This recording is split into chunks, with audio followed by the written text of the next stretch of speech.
चलिए, तो हमारी खास पेशकश खबरों का खेल। खबरें भी हैं जो बिगाड़ती हैं शेयरों की चाल और खबरें ही करती हैं आपको माला माल। तो ऐसी बहुत सारी खबरें होती हैं जिनका सीधे सीधे असर आपके पोर्टफोलियो, आपके शेयर प्राइस पर पड़ता हुआ दिखाई देता है। अब जरा एक एक करके उन शेयरों को जरा डिस्कस करते हैं, और अगर आपके पोर्टफोलियो में हो तो रणनीति बनाते हैं कि आपको स्टॉप लॉस होना चाहिए, क्या टारगेट होने चाहिए, और क्या वहाँ पे फ्रेश बाइंग की जा सकती है या नहीं। स्क्रीन पर लेकर के आइए पहली कंपनी, और वो है चीनी कंपनियां। चीनी कंपनियों में हम देख रहे हैं कि खबर आई है, और इस बार जो है इस्मा की तरफ से स्टेटमेंट आया है कि शुगर स्टॉक जो है वो घट सकता है। शुगर स्टॉक में जो है शुगर उत्पादन में जो है करीब 12% के आसपास की कटौती का अनुमान जो है वो इस्मा की तरफ से लगाया गया है। चालू शुगर सीजन में 15 फरवरी तक उत्पादन जो है वो 12% घटता हुआ दिखाई दिया है। घट करके ये 197 लाख टन पे पहुंच गया है। पिछले साल ये आंकड़ा इसी समय जो है 224.5 टन के आसपास था। कर्नाटक, महाराष्ट्र में कम उत्पादन से इसके चलते जो है हम देख रहे हैं कि अनुमान को घटाया गया है। और इसके चलते बलरामपुर चीनी, Bajaj Hindustan, cross the board आप चीनी का नाम लीजिए, कोई भी कंपनी का, रेणुका शुगर हो, कोई भी हो, सब में हम देख रहे हैं कि अच्छी खासी गिरावट देखने को मिल रही है। सर, चीनी पर आपका क्या व्यू है, और आपके क्लाइंट्स के पोर्टफोलियो में है क्या चीनी? जिस तरीके से दबाव यहाँ पर देखने को मिल रहा है आज, क्या करना चाहिए? और भी ज्यादा करेक्शंस हो सकता है। आप चाहे रेणुका शुगर को लीजिए या तो अलग कंपनीज को दीजिए, और हमारे कोई भी क्लाइंट के पास कोई भी शुगर्स कंपनी नहीं है। और बलरामपुर चीनी भी मिल्स देखेंगे कि ऑलमोस्ट 420 के आसपास अभी ट्रेडिंग हो रहा है। सो मुझे लगता है कि एक बेस अच्छा बन सकता है बलरामपुर चीनी के लिए, जो कि 415 से लेके 420 के आसपास। और श्री रेणुका शुगर को लेके मेरा कोई व्यू नहीं है, कंपनी मुझे अच्छा नहीं लगता है, तो इसमें भी सब्जेक्ट वाइज स्टॉक्स स्पेसिफिक है।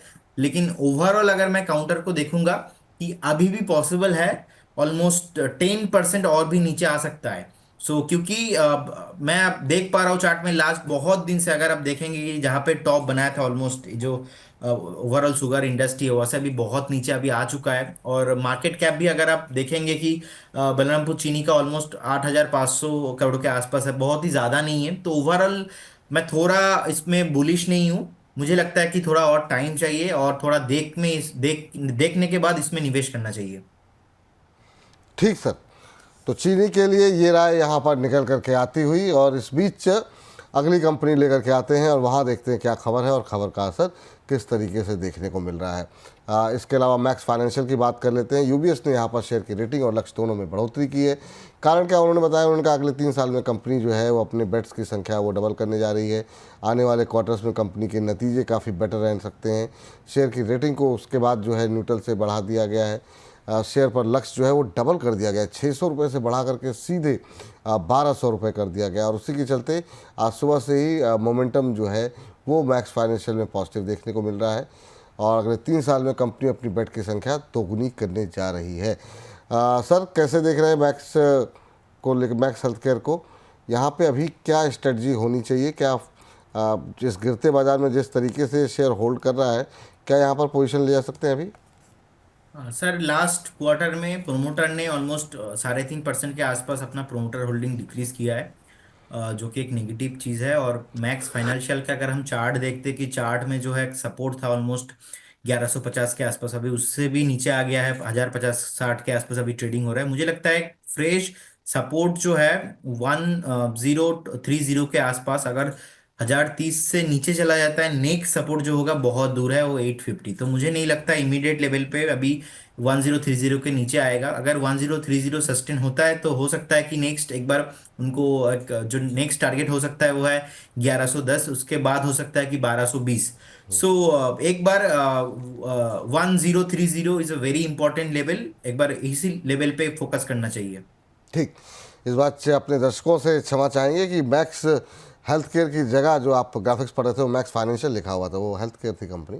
तो हो जाती है ओके कई बार हम लोगों से गलतियां जो है, लिखते लिखते जो है कहीं कहीं दिमाग जो है घूम जाता है। सर, कई मैंने बार तो मैक्स फाइनेंशियल का बताया अभी। हाँ, तो इसीलिए आप दोबारा बता दीजिए, फिर मैक्स हेल्थ केयर का बता दीजिए। इसीलिए मैंने कहा कि थोड़ी स्पष्टता आ जाए, क्योंकि मैक्स फाइनेंशियल जो है बेड की संख्या डबल नहीं करेगी, वो हॉस्पिटल ही करेगा डबल जो है बेड की संख्या।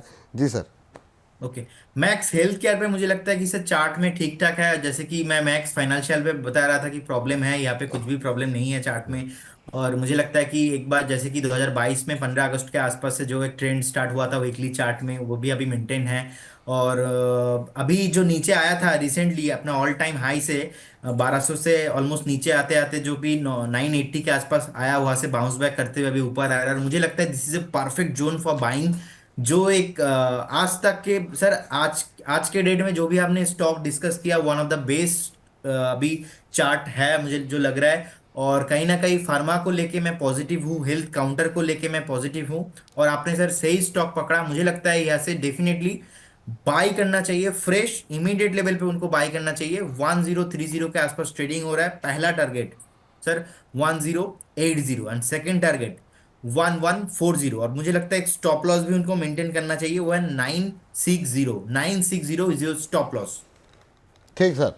चलिए, इस बीच अगली कंपनी जरा स्क्रीन पर लेकर के आते हैं और देखते हैं वहाँ पर क्या रुझान देखने को मिल रहा है, खबर क्या निकल करके आई है।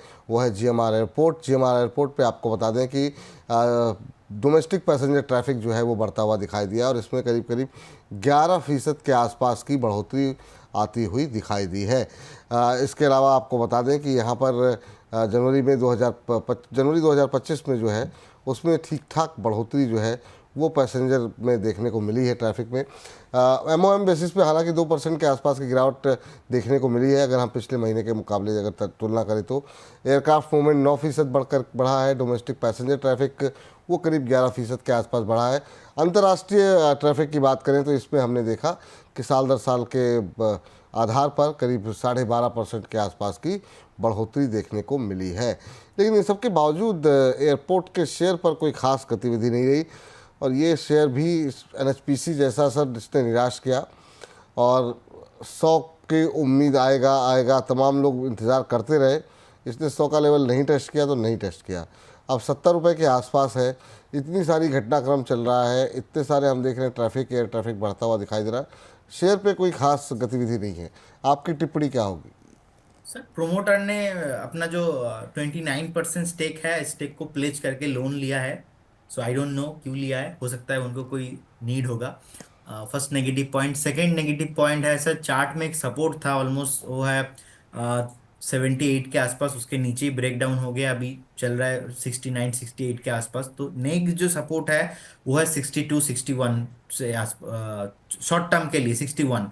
उससे पहले तो कुछ नहीं है। लॉन्ग टाइम फ्रेम में भी मुझे लगता है आप अगर पूछेंगे कि कितना नीचे आ सकता है, मुझे लगता है कि 55 52 भी आ सकता है, क्योंकि 700 करोड़ के आसपास लॉस है।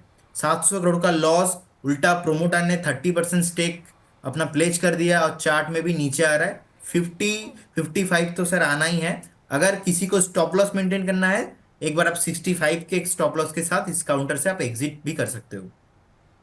ठीक सर।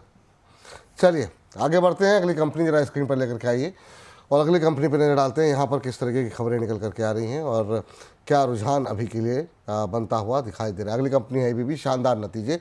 कंपनी की आय 2,757 करोड़ से बढ़कर के 3,365 करोड़ रुपए हो गई। एबिटा 57.5 करोड़ से बढ़कर के करीब 657 करोड़ हो गया है।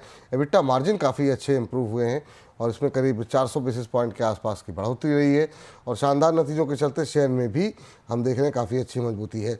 54% कंपनी का मुनाफा बढ़ा है। आय में भी अच्छी बढ़ोतरी देखने को मिल रही है एबीबी में और वही चीज़ें जो है वो शेयर प्राइस पे भी रिफ्लेक्ट होती हुई दिखाई दे रही थी, है नहीं, क्योंकि तेज़ी के साथ गिरावट बढ़ी है।